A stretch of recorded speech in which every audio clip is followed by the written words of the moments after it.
Hello friends, नमस्कार। स्वागत है आपका यूट्यूब चैनल पर एक अनदर वीडियो।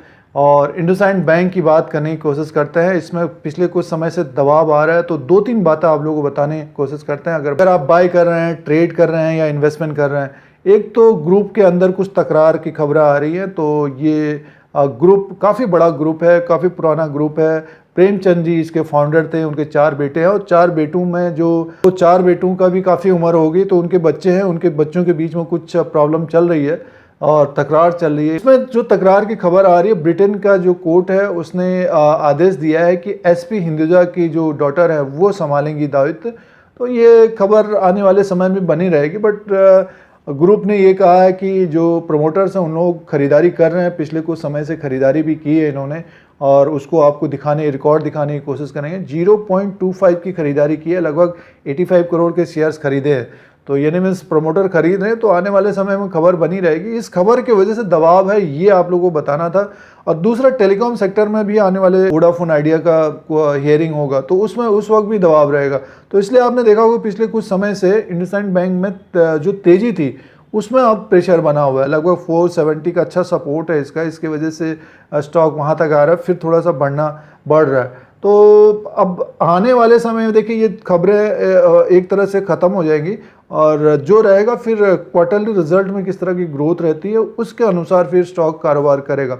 बट फिलहाल अभी ग्रुप में कुछ तकरार होने की वजह से इसमें दबाव बना हुआ है, ये ध्यान रखिएगा। तो ये 2-3 बातें हैं। और बैंक निफ्टी तेज होता है तो ये सारे न्यूज़ किनारे हो जाएंगे और स्टॉक काफ़ी तेज़ी से ऊपर की तरफ जाता हुआ दिखेगा आपको।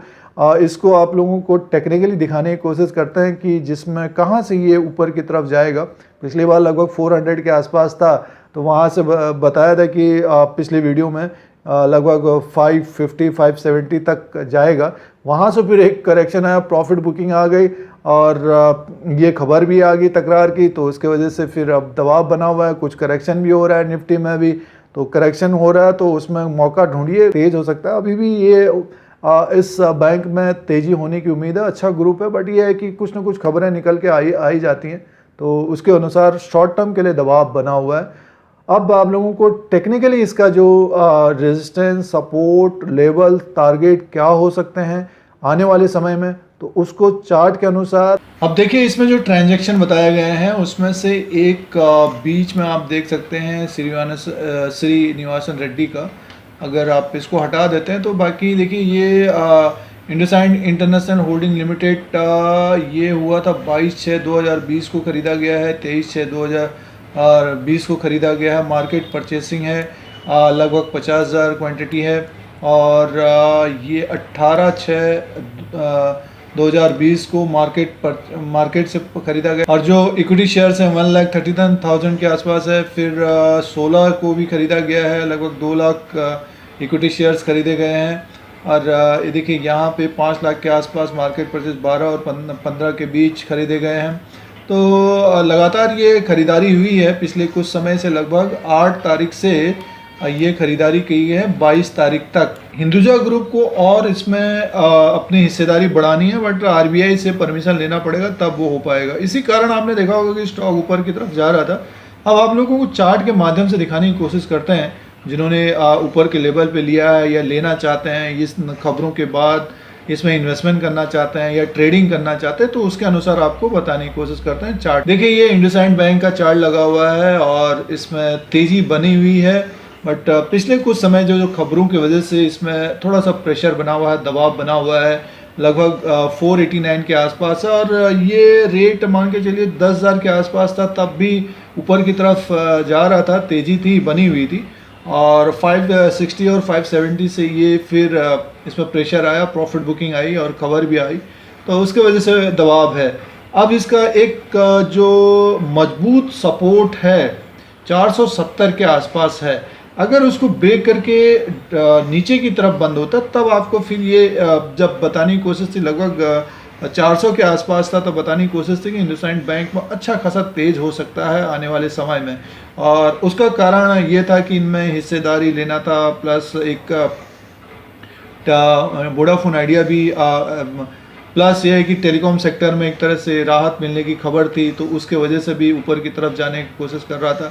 तो अच्छी न्यूज़ आ रही थी इंडसइंड बैंक में, और उम्मीद थी कि ये लगभग अच्छा खासा रिटर्न देगा। अभी भी उम्मीद है इसमें, बट ये है कि काफ़ी अच्छा ट्रेड भी कराता है ये। स्पेशली ये है कि अगर आप इन्वेस्टमेंट के पर्पज़ से इंडसइंड बैंक में देखते हैं, थोड़ा सा रिस्क होता है, काफ़ी वॉलेटाइल है ये। तो जो ट्रेड करते हैं इसमें स्पेशली मार्केट में, तो इस स्टॉक को देखने की कोशिश करिए। और लेवल एक, जैसे आपने कोई जैसे अभी 470 का अच्छा खासा लेवल है इसका, डाउन में अगर मिलता है तो 20-25%, 30% काफ़ी तेज़ी से ये बढ़ता भी। इसमें एक ये करना चाहिए कि आप अपने पॉकेट के अनुसार इसमें ट्रेड, एक अगर आप ट्रेड कर रहे हैं तो एक लिमिट के अनुसार ही करने की कोशिश करनी चाहिए।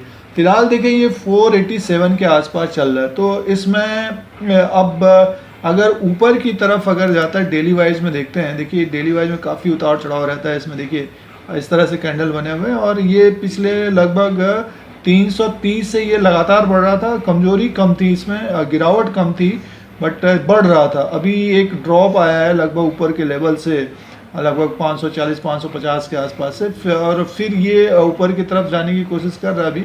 बट ये तकरार की खबर आ गई, और इस खबर से थोड़ा सा दबाव है कि देखिए ग्रुप में क्या हो रहा है, फैमिली में क्या हो रहा है, तो थोड़ा सा प्रेशर रहता है। ये बना हुआ है 560 के ऊपर क्लोजिंग देता है, 560 और 570 के ऊपर क्लोजिंग देता है, तब आपको ये एक बहुत तेज़ी से ऊपर की तरफ जाता हुआ दिखेगा। या तो 630, उसके बाद इसका टारगेट होगा 700, उसके बाद होगा 764।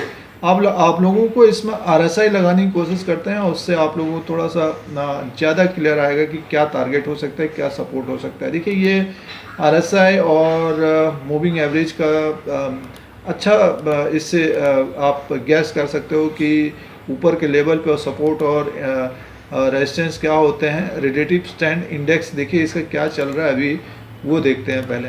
देखिए ये अभी है डाउन में ही है, थोड़ा सा बढ़ने की कोशिश कर रहा है, ये 54 के आसपास है, तो अभी 70 में जाने के लिए टाइम लगेगा। बट ये है कि प्राइस देखिए इसका जो अभी 470 का एक बहुत अच्छा सपोर्ट है इसका, अगर उससे नीचे अगर गिरता है, मार्केट में गिरावट होती है, तो 450 और 430 के आसपास इसका और स्ट्रॉन्ग सपोर्ट है। यानी आप अगर इसमें ट्रेड लेना चाहता है तो 470 और 430 के बीच इसमें कुछ परसेंटेज के हिसाब से बाय करने की सोचना चाहिए। और 550 से ऊपर क्लोजिंग देता बहुत तेज हो सकता है। इसको आपको देखिए मंथली वाइज देखने की कोशिश करनी चाहिए, क्योंकि मंथली वाइज में क्या होता है कि वो आप एक थोड़ा सा लंबा समय, जो थोड़ा सा समय देना चाहते हैं, तो मंथली वाइज देखने की कोशिश करें। फिलहाल ऊपर के लेवल पे काफ़ी लोग फंसे हुए हैं, और काफ़ी लोगों ने अभी 400-300 के बीच लिया भी है, और बहुत प्रॉफिट भी बुक करते रहना चाहिए इसमें, क्योंकि एक काफ़ी हाई वॉलेटाइल स्टॉक रहा है ये। और देखिए ये अभी मार्च में जो गिरावट थी काफ़ी ऊपर के लेवल से, ये 1100 से लगातार गिर रहा था, तो ये आया लगभग 252। अब धीरे धीरे ऊपर की तरफ जा रहा है, बढ़ रहा है। तो अगर 550 को ये क्लोज करता है, तो इसका जो नेक्स्ट हर्डल होगा काफ़ी, देखिए ये है आप मान के चलिए काफ़ी ऊपर की तरफ, 200-300 पॉइंट ऊपर की तरफ दिखा रहा है ये। अगर आप देखेंगे मूविंग एवरेज के हिसाब से देखेंगे तो 800 के आसपास, देखिए ध्यान रखिएगा। और बीच में हर्डल आते रहेंगे, ऐसा नहीं कि एकदम से तेज़ हो जाएगा, थोड़ा सा करेक्शन, क्योंकि जो लेते हैं T+5 T+7 के लिए, तो वो भी प्रॉफिट बुक करते हैं। जो शॉर्ट करते हैं तो उसके अनुसार गिरावट होती है, मार्केट के अनुसार गिरावट होती है, तो ये सारी चीज़ें ध्यान रखने की कोशिश करनी चाहिए। और इसका RSI देखिए अब ये ऊपर की तरफ जाने की कोशिश कर रहा है। जो RSI को अगर देखने की कोशिश करते हैं, RSI के अनुसार ट्रेड करते हैं, तो ये ऊपर की तरफ जहाँ 31 के आसपास है, तो इसका ऊपर का जो लगभग 41 के आसपास जाता है, तो लमसम ये 600 से ऊपर का आपको टारगेट दे सकता है। तो जिन्होंने इस लेवल पे लिया है, अगर आपने ज़्यादा क्वांटिटी नहीं उठा रखी है, कुछ अपने हिसाब से लिया है, तो इस स्टॉक को टेक्निकली जो दिख रहा है अभी, होल्ड करने की कोशिश करनी चाहिए, और अच्छा खासा ये गेन होगा। निफ्टी बैंक निफ्टी अगर 23,000 से ऊपर की तरफ जाता है, तो मान के चलिए इंडसइंड बैंक अच्छा खासा तेज हो जाएगा और अच्छा खासा रिटर्न भी देगा। ये ध्यान में रखिएगा। अभी टेलीकॉम सेक्टर में थोड़ी सी प्रॉब्लम, इसका काफ़ी एक्सपोजर है, और प्रॉब्लम्स जो हैं, कठिनाइयाँ हैं, दिक्कतें जो हैं वो हैं। बैंक ठीक ठाक है और अच्छा कामकाज है, ग्रुप भी अच्छा है, बट ये है कि तकरार है और कुछ प्रॉब्लम्स रहती हैं। हर बैंक में आपको इस तरह का दिखेगा। अगर आप इसमें अगर इन्वेस्टमेंट नहीं करना चाहते तो और भी बैंक्स पड़े हुए हैं। आप HDFC बैंक देख सकते हैं, एक्सिस बैंक देख सकते हैं। तो हर बैंक में कोई ना कोई खबर आ जाती है। जब लोअर लेवल पे होता है तब उन स्टॉकों को नज़र में रखने की कोशिश करनी चाहिए और बाई करने की कोशिश करनी चाहिए। फिलहाल ये इंडसइंड बैंक का ऊपर का टारगेट जो होगा आने वाले समय में, अगर 570 से ऊपर क्लोजिंग देता है तो काफ़ी ऊपर की तरफ आपको 800 तक ये जाने की कोशिश करेगा। और उसके बाद कोई खबर आती है तो आप लोगों को वो भी इन्फॉर्म करने हैं। इंडसइंड बैंक को जो ऊपर के लेवल पर फंसे हुए उनको होल्ड करना चाहिए। जो ट्रेड कर रहे हैं, अगर आपको प्रॉफिट होता है तो धीरे धीरे प्रॉफिट भी बुक करते रहना चाहिए, क्योंकि कोई भी खबर आती है तो इसमें बहुत तेज़ी से गिरावट भी होती है और 10-10, 15-15% बढ़ता भी है। ये इंडसइंड बैंक का अपडेट था। आप लोगों को इसी तरह से इंडिया का जो शेयर मार्केट है, स्टॉक मार्केट है, उसका अपडेट, एनालिसिस, सारा कुछ लेटेस्ट देने की कोशिश करते हैं। अगर आपको ये YouTube channel India Dheeraj Singh देखना है तो सब्सक्राइब और बेल आइकन को प्रेस करिए। आप लोगों को यूट्यूब की तरफ से नोटिफिकेशन मिलता है। फिर कोई नया वीडियो लेके आएंगे। आज के लिए इतना ही, धन्यवाद।